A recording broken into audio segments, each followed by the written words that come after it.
I had a question about sexual appetite.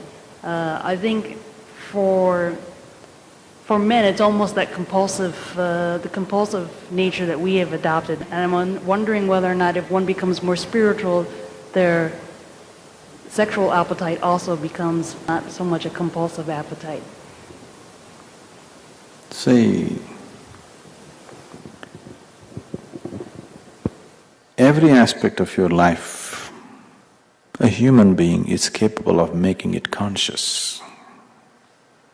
That includes sexuality. You can make that also into your conscious process. So once it's conscious process, it is no more something which decides the course of your life. It is not something that is compulsively working within you. It is something that you decide. That's how human life should be, isn't it? Everything you decide. You're not pushed or pulled into anything. And because it's compulsive, how many varieties of trouble people have gotten into, isn't it? If it was a conscious process, they would know when, where, how, what, isn't it?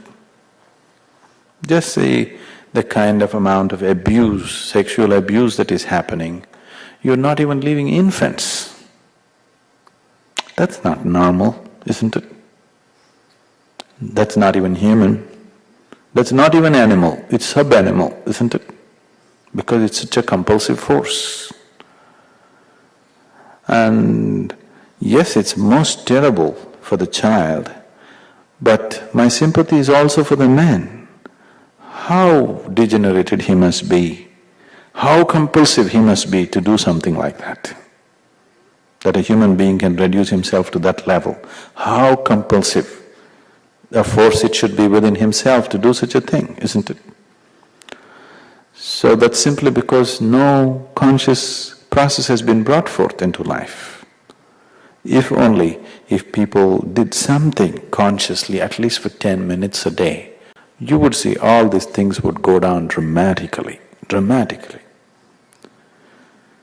They're not starved of sex. It is not because sex is not available for them. It is because it's such a compulsive force that they have to do something like this, isn't it? And it's becoming a big thing, not just in one place, worldwide. It is becoming such a big thing.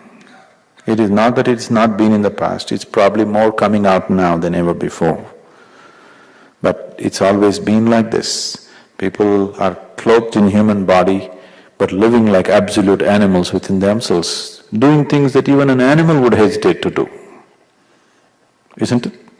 Even an animal would hesitate to do certain things that human beings are doing. So it has to become a conscious process, it need not be a drive. It need not be a compulsive drive, it can be a conscious process. Once it is conscious, how much of what you need in your life can be decided by you. Whether something is needed or not also can be decided by you, isn't it?